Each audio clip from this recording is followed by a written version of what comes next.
Приветствую всех, друзья! С вами на связи таролог Алехандро.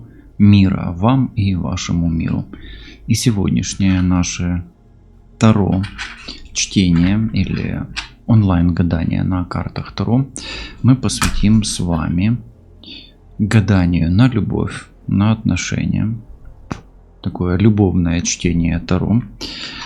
И посмотрим, что между вами есть сейчас и что возможно будет дальше. Настройтесь на себя, на своего загаданного партнера, мужчину или женщину. И настройтесь на ту ситуацию, которая происходит между вами на здесь и сейчас. Это будет полное потоковое чтение таро из ситуации, из тех карт, которые будут выпадать случайным образом. Но помните о том, что то, что происходит между вами, это не случайно, и все случайности и послания высших сил, а может быть знаки судьбы, которые вы услышите или увидите или получите благодаря этому чтению таро, вы получите совершенно не случайно. Итак, давайте просто первая карта, которая откроет наш сегодняшний расклад.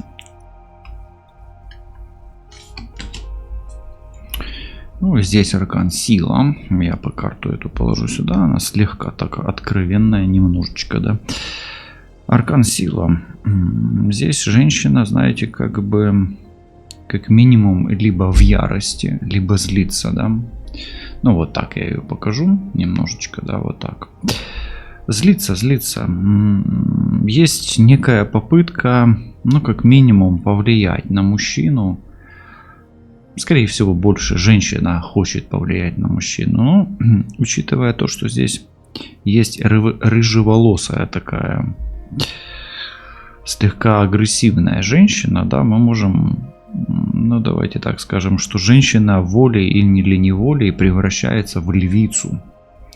И лев здесь на заднем плане, она вроде бы как идет в атаку, да, идет вроде бы как выполняет некие действия, которые ей не присущи. То есть, ну, обычно лев защищает, да, как бы свой прайд, да, свою стаю или свою семью. А здесь, наоборот, женщина идет в атаку и вынуждена защищать, может быть, то, что по идее должен защищать мужчина. То есть, по сути, у женщины в отношениях она, во-первых, обозлена, а во-вторых, ну, как бы пытается защитить. Может быть, защититься, да. Давайте посмотрим дальше, что. Ну, как минимум, первая карта, которая открывает ваши отношения, это явно выраженная агрессия и проявление силы. Тройка пентаклей. Я не скажу, что мужчина прямо здесь не прикладывает никаких усилий. Отнюдь он, наоборот, прикладывает некие усилия для того, чтобы эти отношения как минимум развивались в материальном плане. То есть, ну, можно сказать, что мужчина работоспособный, трудяга, скорее всего, здесь. И он не опускает руки, как минимум, да, то есть он прилагает усилия. И смотрите, он так, знаете, как иногда он даже, может быть, и поглядывает на вот эту женщину, которая вот в такой агрессивной стойке, да, в агрессивной позиции. Может быть, он делает вид, что что-то не замечает, но вот в том-то все и дело, что он делает вид, он на самом деле замечает, но делает вид, что не замечает. Вот этот момент здесь пришел, да, открылся, как бы, да. Ну и может быть он не до конца понимает, почему вы, как женщина, если вы женщина, смотрите в недоумении, да, почему у вас такая агрессивная позиция, ведь вроде бы как он прилагает некие усилия к тому, что происходит между вами. Здесь еще есть дьявол. Здесь есть некая страсть. Причем дьявол здесь воплощен в образе женщины. И я скажу, что женщину одолевает какая-то адская страсть. Вот если вы как мужчина смотрите, то та женщина, которая на вас обращает внимание, она немножко, ну давайте так скажем, как минимум энергии, которые ей владеют, не всегда она может контролировать эти энергии, да, вот так вот. И у женщины страсть к мужчине более ярко выражена, а мужчина пытается контролировать эту страсть и как минимум делает вид, что не замечает этих страстных каких-то порывов женщины или контролирует свои порывы, слышите? Центральной картой в этих отношениях есть дьявол. Можем ли мы заподозрить здесь третье лицо? Ну, можем пока заподозрить. Тройка пентаклей как бы на материальном уровне. Может ли быть треугольник? Ну, может, да. Ну, пока он не явно выраженный, хотя дьявол присутствует, да. Но мы не делаем акцент пока на треугольниках, на соперничестве и так далее. Мы видим, что эти отношения с точки зрения женской энергетики, они более сложные, нежели с точки зрения мужской энергетики. Если взять женское тяготение к мужчине, то оно намного более сильное, чем тяготение мужчины к этой женщине. Пока что так, да? Давайте, что еще происходит, посмотрим. И я вам скажу, открывает этот расклад сексуальная энергия прежде всего. И в центре, да, ситуации именно дьявол. То есть та же сексуальная энергия, которая, скорее всего, ну как минимум, женщине поддается не очень легко. Здесь, знаете, прям иерофант рядом. У меня такое ощущение, что идет поток, что вот то, что владеет женщиной, ей не присуще. Она, вот иерофант, да, она, я понимаю, что здесь идет такое, как будто бы она ярко хочет сблизиться с этим мужчиной, причем довести эти отношения до, ну, логического такого завершения, где иерофант — это брак, брачные узы, как бы она к этому стремится, но она к этому стремится достаточно активно, может быть даже гиперактивно, даже вот это вот иерофант здесь появляется, да, это как ее стремление в будущем, но этот же иерофант при ее стремлении, он по сути входит в конфликт с этим дьяволом, да, внутренним дьяволом, естественно, ну может быть внешним, потому что это может быть, если это соперница, тогда это муж и жена, и тут получается в треугольнике некое соперничество, которое пытается, ну вы пытаетесь, да, как бы ускорить этот процесс. Но иерофант здесь получается, он же как бы против темных сил, поэтому само стремление и сама цель, она против той ситуации, которая находится сейчас, на здесь и сейчас. Вот в этом и парадокс. Как бы вроде бы ваш порыв и стремление, он благой, да, вот благие намерения, но перед этими намерениями получается сперва ад, а потом благие намерения. Поэтому, по сути, дорогу в ад вы идете как бы к благим намерениям. Но может оказаться, что благими намерениями выслана дорога в ад. Тоже здесь так. Поэтому очень противоречивая. Мужчина здесь, он как бы находится в конфронтации или в оппозиции к этой ситуации. То есть, по сути, энергии, которая управляет женщиной, достаточно много. И она получается гиперактивная, да, ярко выражена. Ну окей. То есть по сути мужчина как будто бы защищается от той энергии, которая идет от женщины. Но вот вы напишите, в вашей ситуации это ваша энергия такая яркая, сексуальная, или это мужская. Ну, иногда наоборот. То есть, смотрите, оно же оба энергии, здесь энергия на первом уровне. Если что-то темное в ваших отношениях, мы посмотрим потом, да, вот когда перейдем к дьяволу. Сейчас еще пока на ситуацию посмотрим. Дальше, здесь десятка жезлов. Мужчине в этой ситуации достаточно нелегко. И мужчина воспринимает эту ситуацию в ваших отношениях, в том, что происходит между вами, как некое принуждение. И он хочет, во-первых, немножечко абстрагироваться от этого, может быть, даже где-то закрыть эти отношения, остановить эти отношения, или погасить немножко, или остудить где-то. Смотрите, здесь огонь, здесь земля, стихии, противоречащие друг другу. Здесь огонь, здесь воздух. Стихии, которые входят где-то в союз, но, учитывая арканы, они конфронтационные. И здесь опять огонь. То есть, по сути, мужчина может находиться между двух огней. Между двух огней. И мужчина вроде бы как, знаете, у меня такое ощущение, что он вроде бы как выглядит как праведник. Выглядит как праведник. А женщина здесь занимает в этой ситуации позицию некого источника темноты или дьявольскую какую-то позицию. То есть мужчина как минимум воспринимает себя святым, мучеником где-то. Здесь это страдающая карта, десятка жезлов, ему нелегко. А женщина здесь как будто бы, знаете, он может вас, но не то чтобы обвинять, я пока не вижу, чтобы он вас обвинял. Я вижу, что он просто как бы ограничивает себя некими, ну, словами пока что. Пока что словами и поведением. Словами и поведением.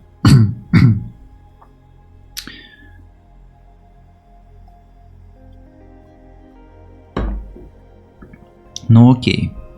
Давайте теперь посмотрим причины такой страстной агрессивности или страсти или агрессии женщины.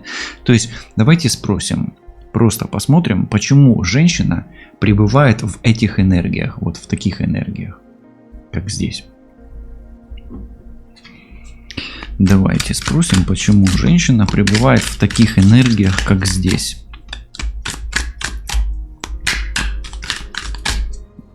Что есть причиной того, что женщина в таких энергиях? Ну, вы знаете, я вам так скажу, а мужчина сам ее поджигает, подначивает, как бы. Он ей дает надежду постоянно. Он как будто бы стучится к ней в дверь и постоянно с какой-то идеей, с каким-то предложением. И это предложение ее зажигает. Паж жезлов. Мужчина как будто бы, давайте я так скажу, мягко говоря, раздраконивает, да. Ну, здесь это такое немножко вампирское таро, да, но no light. И, ну, скажу так, что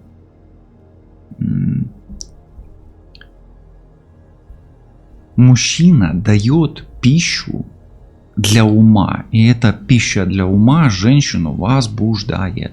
То есть у женщины происходит некий такой всплеск на гормональном уровне через ее разум. И она становится и ярко агрессивная или ярко сексуальная. Ну окей. Как минимум здесь мужчина умеет достучаться до сердца женского и, может быть, постоянно какую-то идею дает женщине. Держит ее, так сказать, на энергетическом поводке, но при этом выдерживает некую границу. Смотрите, он постоянно выпадает карта, как будто бы он спиной. Да, спиной. Да и здесь он даже тоже, можно сказать, спиной, да. Здесь спиной. То есть, ну почему так? Потому что мужчина умеет заинтересовать эту женщину. Как минимум, он хороший спикер. И идеи, которые он подает, да, или то, как он управляет энергией своей, это для нее есть, может быть, где-то образец для, даже может быть где-то для подражания, а может быть где-то образец и повод для успокоения, умиротворения. То есть она приходит в некое такое возбуждение, а потом успокаивается. Окей. здесь вот этот мужчина, да, по тройке пентаклей, если вы в него смотрите, то он прилагает усилия и делает вид, что не замечает или недоумевает. Вот что он до конца не понимает? Давайте спросим.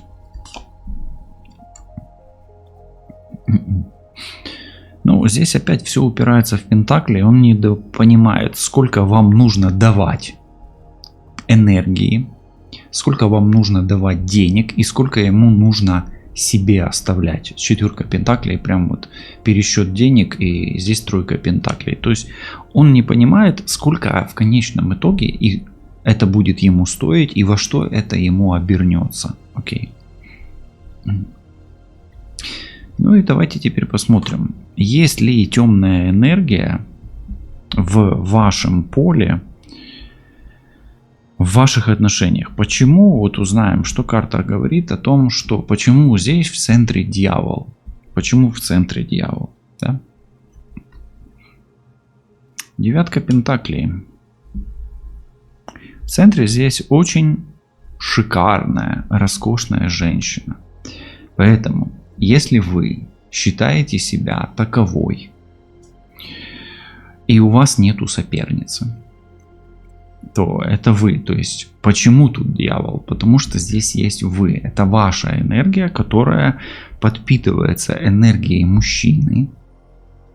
И учитывая то, что 9 пентаклей, эти отношения достаточно ценны как вам, так и ему, здесь происходит некая привязанность на материальном уровне. Пока что. Я не вижу здесь какой-то магии, но здесь как минимум адская зависимость один от другого, и эти отношения могут превратиться в зависимые или в созависимые отношения друг от друга. Пока что. Хорошо.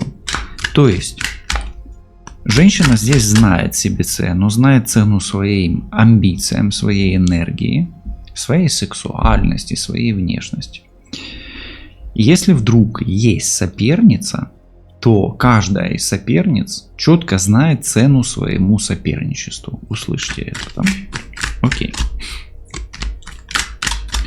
Давайте посмотрим, насколько ли святой этот мужчина. Вот представьте себе, он как бы занял такую позицию, я тут ни при чем, да. Я как бы, ну вот я есть я, а остальное как бы не мое, да. Такое бывает, знаете, вот если у вас такая позиция с иерофантом, напишите: Алехандро, у меня такая позиция, когда мужчина делает вид, что он ни при чем. Ну, особенно если треугольник, особенно. Но здесь как будто бы идет конфронтация святого мужчины с адской женщиной, да. Вот давайте посмотрим, насколько этот мужчина действительно святой. И тот ли он, за кого он себя выдает. Поскольку здесь он делает вид, что он не понимает, что происходит. Здесь он как-то хитро постоянно подает какие-то идеи, надежды, может быть, да. А вот здесь кто он на самом деле? В чем суть правды? Да? А вот в том-то все и дело, что выпадает здесь паж мечей. Паж мечей — это у нас всегда разведчик, да? Или паж мечей — это тот человек, который наблюдает, или соглядатай, да, какой-то человек, который ведет, сыщик, какую-то разведку, да. То есть нет, он далеко-далеко не святой, этот мужчина. Хорошо, тогда давайте спросим, а почему здесь так трудно? Это кармические какие-то связи. Почему он испытывает трудности? Да? Десятка жезлов. Почему она появляется? Почему появляется здесь десятка жезлов? Ну, он испытывает трудности как минимум, потому что он может испытывать трудности финансового характера. Смотрите, здесь, видите, трудность, финансовая поддержка. То есть он не уверен до конца в своей ресурсности, особенно в денежной. Деньги, да, работа, деньги. Сколько это стоит, помните, мы смотрели, во что это ему обойдется, и здесь. То есть, с одной стороны, здесь женщина раздает деньги, с другой стороны, мы спрашиваем о мужчине. Поэтому, во-первых, мужчина не уверен в конечном итоге в своей ресурсности. Но, а с другой стороны, смотрите, бывают такие отношения, где женщина гораздо ресурснее, чем мужчина, и тогда, соответственно, он может быть не уверен либо в своей состоятельности при соотношении себя с женщиной, и вообще не уверен в вашем кошельке. Такое тоже бывает, кстати, да. Поэтому, как минимум, полного доверия друг другу нету. Но как минимум мужчина здесь до конца не доверяет себе в этой ситуации. Слышите, да? То есть у него уверенности нету точно здесь. Ну и вы можете тоже ему не доверять, в принципе, да, тут с одной стороны он иерофант, а с другой стороны он паш мечей. Это совершенно разные люди, абсолютно. То есть, если, условно говоря, днем он работает в церкви, то вечером он работает в KGB, да, например, как вариант. Ну, а в отдельной реальности оно так и есть, в принципе, да. Но в другой реальности это может быть утром священник, а вечером таксист, к примеру. Ну, а еще хуже маньяк, да, ну, как вариант. Ну, это я так, ну, хотя тоже присмотритесь. Бывают разные моменты, да. Кто вы, мистер Брукс, да? Как-то так. Ну что ж. Давайте посмотрим теперь. Вот что между вами, кроме вот этой ситуации, есть сейчас? Вот как карты Таро могут охарактеризовать, что есть сейчас между вами, кроме вот этой ситуации, да? Что повыше и тех инсайтов, которые мы тут получаем. Что между вами сейчас? Ну, знаете как, вы друг друга покусали и вы заболели друг другом. Здесь есть влюбленные, прям выпали они. И ну, сначала он вас укусил, а сейчас... Сначала он вас укусил, да, тут он кусает ее. А потом вы его начали кусать, да, и сперва вы, возможно, и не были такой вот агрессивной, как здесь, но после его укуса, условно говоря, да, как будто бы, вы как бы стали им одержимы. И здесь вот такая вот любовь, да, вампирская. Ну, а вампирская любовь, она как бы о созависимости, да, всегда, да, вампиры, они же зависят друг от друга. Окей, хорошо, ну, видите, можно сказать, это любовь. И вот такая вот она, да, любовь может быть, принимать разные виды, да, разные лики любви могут быть. Окей, хорошо. Есть сейчас любовь. Давайте посмотрим. Вот здесь вот такое о работе и о попытке сберечь. Сможете вы эту любовь сберечь или нет пока что? Смотрим эти вопросы. Ну, королева пентаклей. Особенно если вы вдруг лев, стрелец или козерог. Ну, здесь женские такие проявления.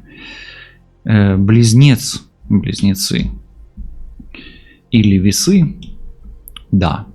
То есть, смотрите, та ваша активная позиция, тот ваш дьявол, и ну, то поведение, какое бы там оно ни было, оно говорит о том, что у женщины, как минимум, здесь именно у женщины шансы на то, что вы это сохраните, есть. И смотрите, здесь монетарная прямая, деньги или ресурсы материальные, они играют здесь ключевую роль.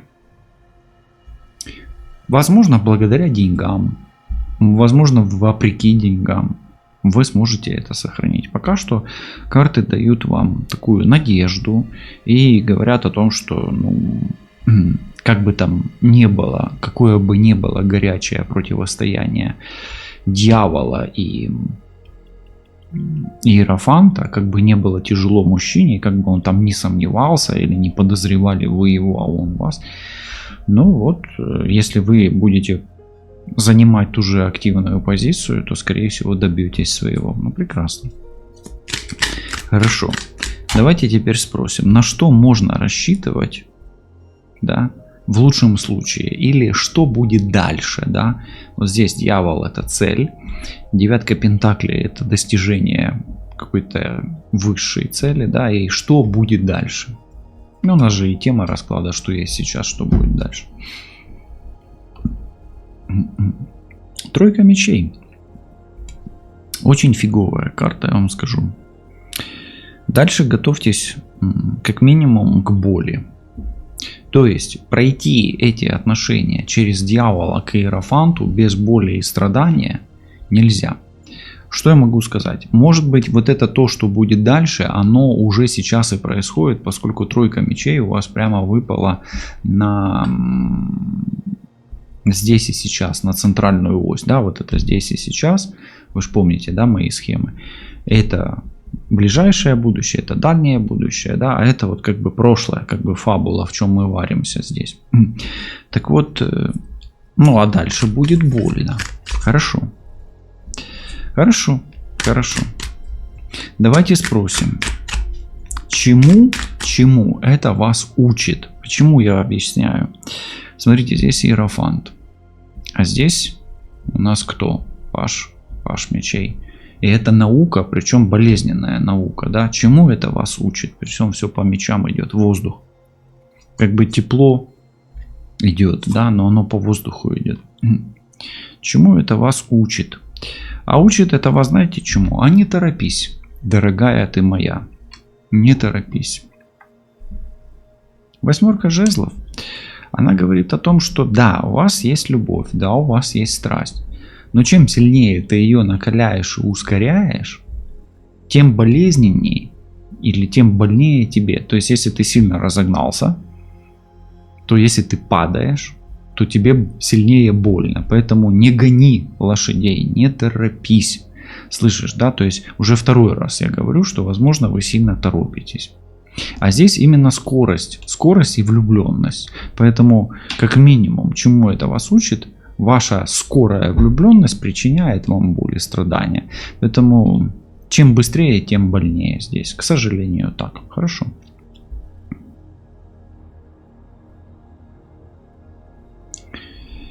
Не сильно много ли вы жертвуете? Или не сильно многим ли вы жертвуете? Или чем вы жертвуете в этих отношениях? Вот здесь, смотрите, тяжело карма, а здесь жертвенность. Но здесь жертвенность в ресурсе, а здесь жертвенность в вынуждении. Вот и смотрим. Вы знаете, нет, вы не сильно много жертвуете. Я вам скажу так. Ваша жертвенность, она ради перспективы. И если вы сейчас не пожертвуете этим, тем, чем вы жертвуете в этих отношениях, да, тем, что вы теряете в этих отношениях, то будет больнее. То есть, по сути, ответ нет.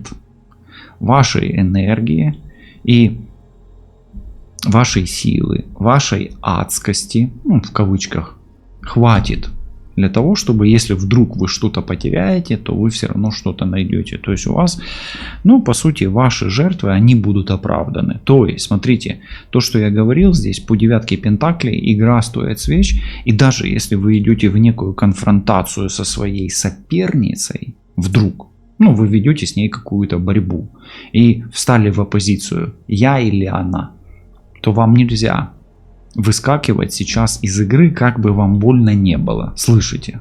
Вот услышьте это. Если вы меня услышали, поставьте на паузу, напишите: Алехандро, я вас услышал или услышала. Окей.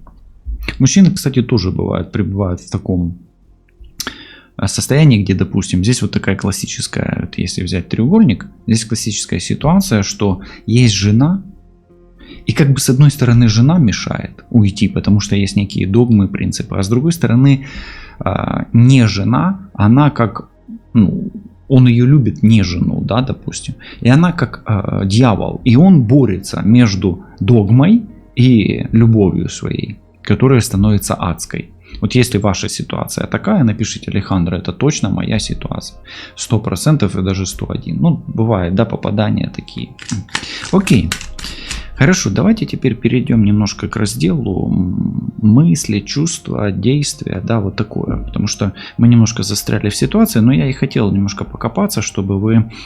Я вам обещал просто расклад про соперницу, да, чтобы вы посмотрели как бы и с точки зрения соперницы. Окей. Хорошо, давайте посмотрим. Вот эта любовь, да, насколько это сильная любовь, да, давайте так скажем, насколько эта любовь сильна, крепка с его точки зрения. То есть просто спросим, сильно ли он вас укусил, да, вот так.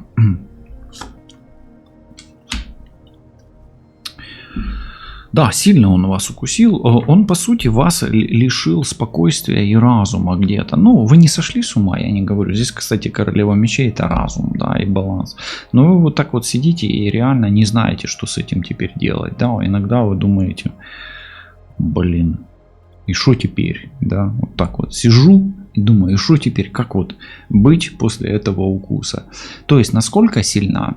Вы не можете, вот смотрите, здесь... Женщина, она как будто бы не замужняя сидит, да, то есть вы без него теперь не можете.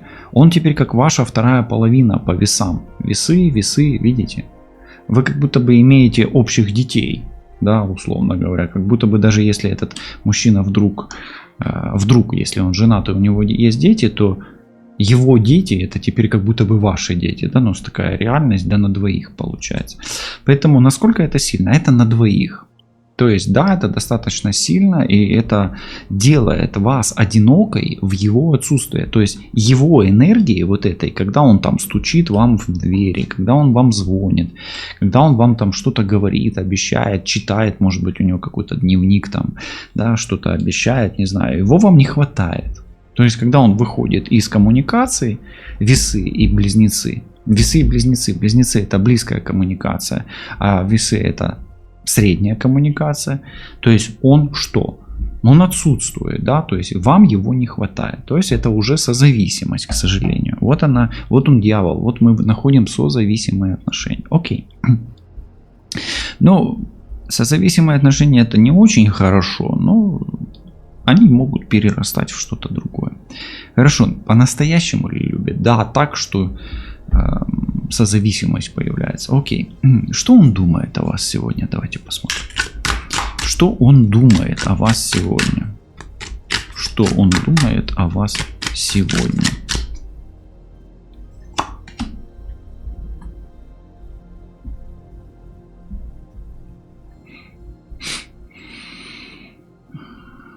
Ну, видите, здесь умеренность, а умеренность это всегда ангел. И тут какая-то встреча возле ангела. И у меня такое ощущение, что он мечтает о встрече с вами, но без посредников. Без посредников. Чтобы никто за этим не наблюдал, не подсматривал. То есть, по сути, он надеется встретиться с вами. И он думает, что вы для него родственная душа по этой карте. То есть, ну, он думает о сближении. Но также он и думает о том, что между вами сейчас эта карта достаточно сложная, кризисная всегда, это Скорпиония карта. То есть он ищет какой-то компромисс для той ситуации, которая сложилась между вами, с вами, в той ситуации, в которой вы оказались. Да? То есть он ищет компромисс. Что чувствует прямо сейчас? Вот как раз проверяем. Вот эту вот боль, да, проверяем. Что чувствует? Ну, смотрите, двойка кубков, он чувствует, что любит вас и чувствует вашу любовь. То есть, да, он чувствует страсть, но он чувствует, что это любовь. Поэтому здесь все пока в этом раскладе прям, ну, прям очень красиво. Пока что, да, вот как бы с точки зрения, как бы не было больно, сложно, да, какие бы там ни были моменты, но это можно назвать такой страстной любовью все равно. Здесь он думает о страсти, но он ее контролирует. А вы не всегда понимаете, как ее контролировать. То есть вы не всегда справляетесь.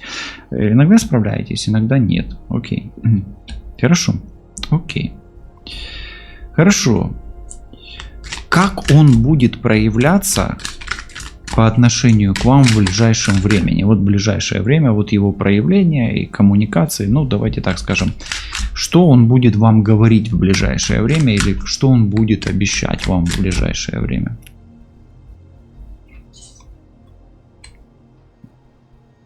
Здесь колесо фортуны. Он будет обещать, что слушай, там, детка или малышка, или как там он у вас там, зайчик, или солнышко, или богиня. То есть вы сами знаете, или ангелочек мой, да, рыбка, ну, в общем, вы сами знаете. Тут колесо фортуны, солнышко, да, в любом случае. Все наладится, все будет хорошо, там, прорвемся, пройдем через эти испытания. То есть он будет обещать, что ситуация улучшится. И по идее тенденции, которые происходят между вами, они должны улучшиться. То есть если было хуже, плохо, а вот она карта, ну, и тут такое охлаждение какое-то, то должно начать налаживаться. Здесь, смотрите, 12 это повешенный, это союз все равно. Здесь 14 умеренность, урегулирование какое-то, да, то есть созависимость, она как бы сохраняется. То есть, ну, по сути, как бы он никуда не денется, или он даже может сказать, а куда ты денешься, куда я тебя дену, а куда я денусь. Вот так вот. Мы никуда не можем деться, а куда мы денемся там с подводной лодки, условно говоря. Понимаете, о чем я говорю, да? Поэтому он вам наобещает, как минимум, что все будет хорошо. Ну хорошо, ну то есть он будет об этом говорить. И он не то, что наобещает, это уже будет лучше, чем было, да? Хорошо. А что он вот именно вот не будет обещать, а как он будет поступать, именно его поступок в ближайшем будущем. Вот тройка жезлов здесь, да, десятка жезлов и шестерка пентаклей, да, вот. Как он поступит? Ну, здесь же все-таки, видите, получается как бы 19 солнца, да, что вы увидите? Какой его поступок вы увидите? О, здесь шут. Ну, шут это непредсказуемый поступок, сразу говорю, то есть он должен что-то... Но опять он, видите, вот по вот этой карте, откуда шут берется? А вот он вам постоянно подкидывает какую-то идею. То есть он придумает что-то новое. Вот. И знаете, как... Что вы увидите, да? Здесь, в этой комбинации. Интересная здесь комбинация такая.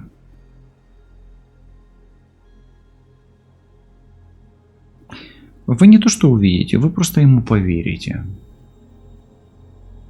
Вот. И вы увидите даже что-то необычное. Я объясню почему. Потому что это провидение духа. А когда мы видим провидение духа, мы находимся в определенном состоянии точки сборки определенной. И мы видим нечто необычное. То есть вы его увидите, может быть, в необычной одежде или в необычном состоянии каком-то. Может быть, в каком-то... Ну, здесь, допустим, он спокойный, он будет неспокойный или в каком-то таком, ну, странном состоянии, да, в игривом, может быть, состоянии. То есть, что вы увидите, что он вам покажет? Он вам покажет какой-то фокус, скорее всего. Это аспект мага, но на энергетическом уровне, а это явление, необычное явление. Поэтому он вам покажет, давайте я так скажу... Он притянет ваше внимание к какому-то своему действию, от которого вы не сможете оторвать глаз и ушей. То есть он будет и говорить, очень классно вам понравится, и вы будете это слышать. И он будет в таком виде, сам визуально, непривычном для вас, в который вам будет трудно поверить, и он вас удивит, этот человек. Но у меня нету плохих каких-то ощущений. То есть то, что будет происходить между вами, это будет что-то необычное, веселое и позитивное такое. Вот у меня почему-то так идет. Окей. Хорошо. Давайте дальше посмотрим. Какие у него планы были и какие будут. Давайте проверим, как меняются его планы. Как раз и проверите, что он планировал по отношению к вам, да, и что он будет делать, как он это будет реализовывать, что планировал и как он будет реализовывать.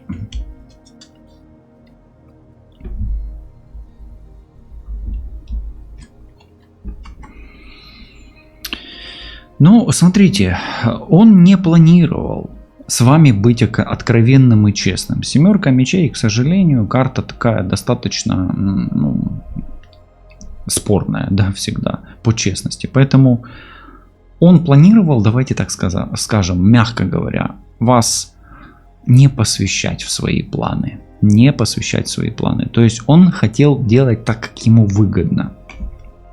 Как теперь? То есть раньше, допустим, условно говоря, он вас обманывал, он не был с вами откровенным. Возможно, он вас укусил, да, не будучи откровенно честным с вами. Да? Сперва укусил, а потом начал говорить: ой, это не я по Иерофанту, это не я вас, не я покусал, да, тебя. Что сейчас? А вот теперь рыцарь жезлов. Он не планирует придерживаться чисто вашей концепции. Он хочет продолжать как бы свою суту, да, ну, сейчас с украинского не могу соскочить, чисто свою линию. Он хочет продолжать гнуть свою линию, преследовать свою цель. И здесь уже не важно, посвящены вы в эту тайну, вот она, эта тайна, да, таинство, вот здесь в этих двух картах, или не посвящены. Слышите? То есть, по сути, его планы на вас были скрытыми и нечестными, и такими же сохраняются. Почему? Потому что он достигает сугубо своей цели. То есть для него эти отношения выгодные, точно так же, как и для вас. И раз они выгодные для него и выгодные для вас, они становятся какими? Созависимыми. Хорошо это или плохо? Ни хорошо, ни плохо в этой ситуации. Здесь у него своя цель, и здесь энергия сексуальная и энергия его намерения играет немаловажную роль в ваших отношениях. И точно так же и ваша энергия с ним играет немаловажную роль в ваших отношениях. Да? То есть здесь на энергиях все замешано. И энергия огня, еще раз. То есть это секс, творчество, бизнес, деньги, азарт, риски, адреналин, гормоны. Вот на этих энергиях здесь все движется. Да? То есть здесь такая, ну, неважно, сколько вам лет в этих отношениях, но здесь такие отношения очень страстные, от 25 и немножко выше. Да? Как будто бы вы попадаете в отношения с очень молодым мужчиной или очень молодой женщиной. Кстати, женщина здесь может чувствовать себя намного моложе, чем мужчина в этих отношениях. Окей. То есть, по сути, как бы эти отношения носят характер омоложения. Да? Почему бы нет? Хорошо. Давайте спросим, готов ли он вас потерять вот здесь? Ну, почему-то я хотел спросить, готов ли он вас предать. Но, видите, я спросил потерять, не предать. Готов ли он вас потерять? Сейчас смотрим. Двойка жезлов. Нет, не готов. Вы знаете, вашей энергии, вашей женской энергии, особенно вот если о женщине, так много, что, видите, он не может эту книгу отпустить. И она, то есть и вы как женщина, и он, мужчина, не может отпустить. Нет, не готов. Пока что не готов, даже несмотря на свои цели, даже несмотря на свои какие-то хитрые планы, да, коварные, он не готов пока что это делать. Окей. Будет ли он вас возвращать вдруг, если что, если нужно посмотреть эту ситуацию? Будет ли он вас возвращать? Десятка пентаклей, скорее всего, да. Скорее всего, да. И здесь очень большая ценность. Но опять-таки, смотрите, все упирается в деньги, в ресурс. Но ответ да. Но еще раз, тройка пентаклей, четверка пентаклей, королева пентаклей, десятка пентаклей. То есть, как минимум, или вы ему очень дороги, и он вас так любит, либо ему очень выгодны эти отношения. Ну, просто вот это я сейчас здесь говорю к вопросу, будет ли он вас возвращать. И смотрите, здесь десятка и десятка.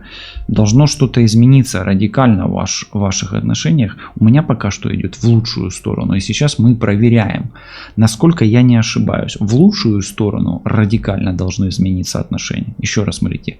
10 колесов фортуны и 10 пентаклей. Это страшный суд. А здесь дух. Должна произойти духовная перезагрузка или чудесная перезагрузка, поскольку вот эта карта, она очень часто говорит о духе и о каком-то чуде. И мы входим с вами в колесо фортуны, которое, период, где есть колесо фортуны, это коридор возможностей. Здесь есть проведение духа и решение, особенно если вдруг этот человек, вдруг он женат и так далее.